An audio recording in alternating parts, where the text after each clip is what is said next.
This is a presentation of the Sports Source Digital Network, presented by Hearthside Bank.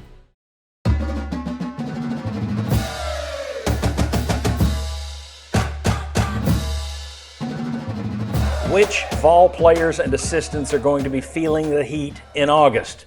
The pressure will be on them to perform or to have their units perform. We'll talk about that right now on the Sports Source Digital Network. I'm John Pennington. I'm joined by Bob Hodge, by Ryan Callahan, and by John Wilkerson right here. I have put together some names on the board, 8. There we go. We'll put them right there in front of my cup of water. Now, because I've turned it around, I don't know what the names are. No, it's Joey Aguilar, quarterback, for obvious reasons. Pressure's also on Merklinger to try and beat him up, but I think they say it's an open competition. Maybe not. I think Aguilar's probably your leader. Joey Halsley, hey, man, Seth Littrell's now on staff as an assistant or as a analyst looking over your shoulder. The offense hasn't looked as good since Golish left. Is it all on Halsley? I don't know, but he needs a good year. So I think August is going to be important to get those quarterbacks ready. Lance Hurd, disappointment last year for the money they paid him at left tackle. Colton Hood, I put him on here because Jermod McCoy is out. We don't know about Boo Carter when we're taping this. Your DBs, you need somebody solid back there. You also had Jalen McMurray. Had those guys kind of interchangeable back there. So we could have gone Jalen McMurray and Colton Hood, either one, but we went Hood. Kelsey Pope, hey, I need to see something out of your receivers because last year you had all these freshmen that didn't get on the field. Now they're going to have to play. Mm-hmm. Mike Matthews, that's in line. We could probably done one or the other, the coach or the player. And it worked out. Your approach to the transfer portal this offseason was interesting. So yeah, you've doubled down on these guys, and now they got to go perform. Yeah, and Mike Matthews flirted with leaving, and you gave him more money. You better play up. David Sanders, I hate to put a true freshman there, but it is what it is. You're the starting right tackle, and your other guy that you competed with left when he didn't win the job. So you don't really have a backup there that is trusted. And then finally at the bottom, William Satterwhite, who was expected to be the center, and Sam Pendleton was brought in to be the guard, or a guard, and then it looked like, well, maybe they flip. So on this list, we could debate that, but I've got Satterwhite because I think the initial plan was Satterwhite at center, Pendleton at guard, so let's just go with that it helps them get to their original plan if he lives up to it and performs this August. I've talked enough. Let's talk about these guys. What's the least important of these? Who's feeling the least heat on this list? And we're going to race through these. So, the least heat. Least heat. Wow. The anti-heat. Who's coolest at this moment? Boy, I think there's heat on all these guys. I've got to go with Matthews. I think there's least heat on him. He's going to be one of 3 or one of 4. So I don't think he has to be a superstar to be successful. So I'm going to go with Matthews. Yeah, I mean, I don't disagree with your thought process there. And the bottom line is he's going to get his chances this year. He's not competing for a job. He's established. It's just a matter of continuing to build on what he's done to this point. And I think he's shown some flashes already. Some of these other guys have a little more to prove, I think, maybe than him. I'll tell you what, it's always a sign of a good show when the host producer changes it mid-show, 2 minutes in. But let's make this easier. Who's feeling more pressure, Kelsey Pope or Mike Matthews? I think Kelsey Pope. You think the coach is feeling it more than the guy who got the raise? I think you're looking at 2 consecutive years of your receivers not being what people thought they would be going into the season. So I'm going to say Kelsey Pope. That's a tough one. I said Matthews had the least heat, so by default, I've got to say Pope has more. Heupel protects those assistants, man. Yeah, I mean, that's the thing. He's loyal, and he expects guys' loyalty in return, I think, for that. But he has a lot of continuity on that offensive side of the ball, and he really values the system. And, yeah, I think they believe there have been some other factors that have led to them not being as good there. So, it's hard to say how much of that's on Kelsey Pope and that unit, how much of that's on the players that you had and who you were able to get and things like that. And some of that's NIL and other But you would go with the guy who's got the whole position group as opposed to the one guy. You would too. I would, especially because, again, the portal approach was interesting this offseason. You kind of said, hey, we're going to make this pivot to trusting our young guys internally. You've made that decision. Now they've got to live up to it. Let's take it back 30 years, John. Agree or disagree with these guys? Well, I do think that I would say that there was more pressure on Pope. And that's just because as a group, that one has underperformed. At the same time, it's not as though they've had that dynamic player that was so remarkably consistent under center that has been able to utilize what they've had at receiver the way that you saw Hendon Hooker do it. Now, granted, he set the bar pretty high with what he was able to accomplish, and that's no fault on Joe Milton or Nico Iamaleava that they couldn't meet what he accomplished. And because you are looking at a Heisman finalist if he doesn't get hurt. So I do think that Pope, the position coach, would be in warmer water than Matthews, the receiver. All right, I'll give you, let's pair these another two. More heat, more pressure to perform and hit the ground running this August. Lance Hurd or David Sanders? You know, I'm going to go with Hurd simply because I think people will expect growing pains from a freshman offensive lineman. I think they'll expect improvement, but I think they'll also, okay, he's going to make some mistakes. Whereas I think last year Hurd left a bad taste in a lot of people's mouths. Yeah. And so I think more pressure on him to live up to, hey, you were a 5-star. You didn't play at LSU and you didn't play well when you got here. I think it's Lance Hurd. He's in a, let's face it, he could go to the draft after this year if he's good enough. You know, if he takes some colossal jump, he could be. So it's a contract year essentially for him.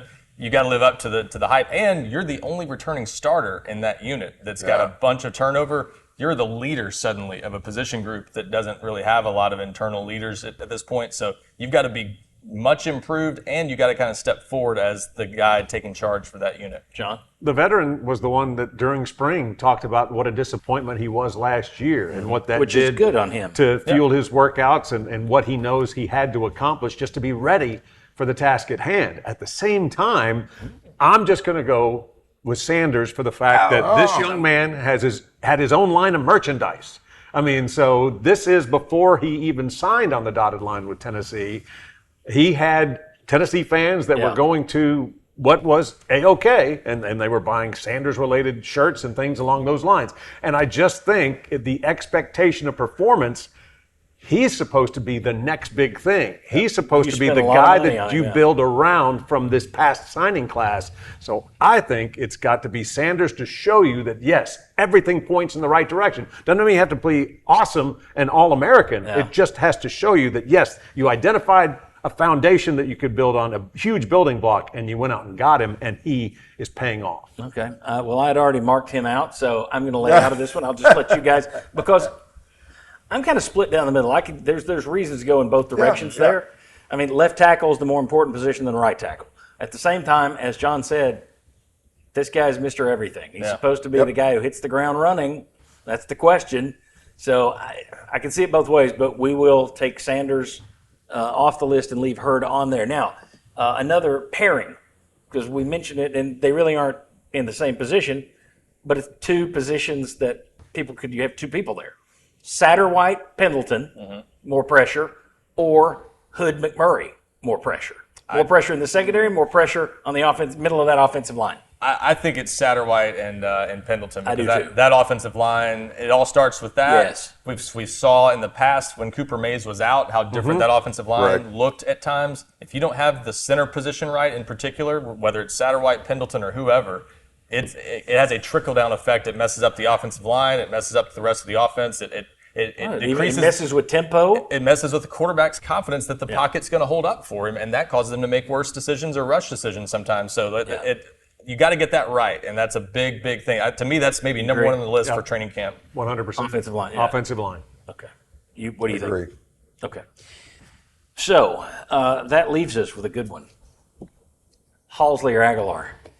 Who is, and I don't mean, we don't have to necessarily look at it who's going to get fired. Right. But who is who does Tennessee most need to perform well this August? Halsley to get Aguilar and Merklinger and McIntyre ready, or Aguilar? If he's handed that job, buddy, you got people who are Joey Swags. They're already saying he's better than Nico. He's going to be far better than Nico. So which is more important, Aguilar or Halsley, the player or the coach? John, let me start with John on this one. In this instance, I'm going to go with the player. And that's just simply for the fact that time and time again, when all of the conversation and or attention centers on Halsley, we're reminded that it's Josh Heupel's offense, that it's his decision, it's his game plan. Everything comes from the head coach in regards to when Tennessee has the football. Doesn't mean that he wouldn't be somebody that would be a part of change if there was a reason to go in that direction, and perhaps you needed to bring in something to amp it back up.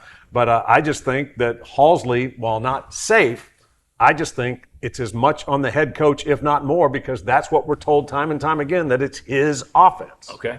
I agree. It's Aguilar. Let's face it. He got thrown into a really tough situation coming in May and having to learn a new offense. He's got to technically compete for the job. He's learning his third offense in less than 12 months. Yeah. So there's a lot on him, and this team's only going to go as far as he'll take them to a large degree. So I think it's on him. And Halsley, you kind of pointed to it. The reason I would not go with him, it's more of a collaborative effort with the offense. It's Josh Heupel, Seth Luttrell's part of that now. It's a lot of people in that room. Even Glenn Ellerby's involved and has been for years in game planning. So I think it's not quite so much pressure on Halsley. It's more on the quarterback getting it done. What do you think, Bob? I'm going to be the contrarian. I'm going to go Halsley because I think that your offense has underperformed for 2 years. What is the common thread those 2 years? You changed offensive coordinators. Plus, I think the fact that they are calling him Joey Swags, that puts even more pressure on him because people are thinking he's already good. And as soon as he comes out and they find out that maybe he wasn't all that great, well, who do you point your finger at? You point your finger at the coach. Maybe not Halsley. Maybe you do point it at Heupel. But some coach is going to say, nope, he was Joey Swags, and you ruined it. All right, so we had Aguilar made it through, Hurd made it through, Pope, and Satterwhite.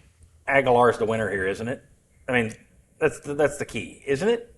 Or do we go, no, it's up to Satterwhite and Pendleton. I'm going Aguilar. I think everything's riding on that, personally. I know you've got to have these other things to help Aguilar. I know that. But I can't disagree, but I think there is a tremendous amount of pressure on Kelsey Pope. I'll say this. It's two different layers to the question, I guess. For what's most important to the team's success, it's Aguilar, no question. For where they are today, what needs to happen the most in August, I think the center position is the most important thing on this team because I have more questions about where they are there as opposed to Aguilar. All right. And your thoughts? Yeah, if this is your Final Four, you've got two pick'ems in terms of trying to determine who gets to the final. Because I agree with Ryan. I think that what you have to have, what has to be there, because it's not as though you're going to get Cooper Mays back at some point in time. Right. I mean, he's just simply going. Well, we don't know in college football. That's right. Maybe they'll find a year of eligibility somewhere.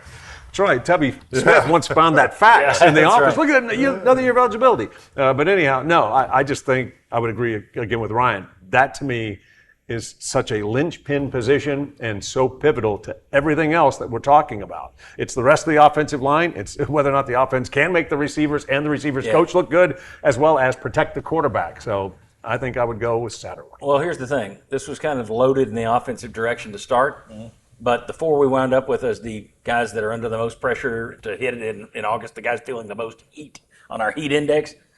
Offense. Yes. Aguilar, Hurd, With Pope, and then Satterwhite, Pendleton. With good reason. You got 3 returning starters on offense, Sure. 7 or 8 on defense. And I think, that should tell us something. It should tell folks listening something that the offense still has a hell of a lot of question marks. Oh, yeah. All right. John Wilkerson, Ryan Callahan, Bob Hodge, thanks to all of you. What do you think? Who is under the most pressure? Who's feeling the most heat as we head into August on that Tennessee football team? It needs to hit the ground running. Tell us in the comments section. Then when you're done, click the thumbs up, please. Hit the subscribe button, please. And ring the bell, please. All of that helps us. We appreciate it. We'll see you next time on the Sports Source Digital Network.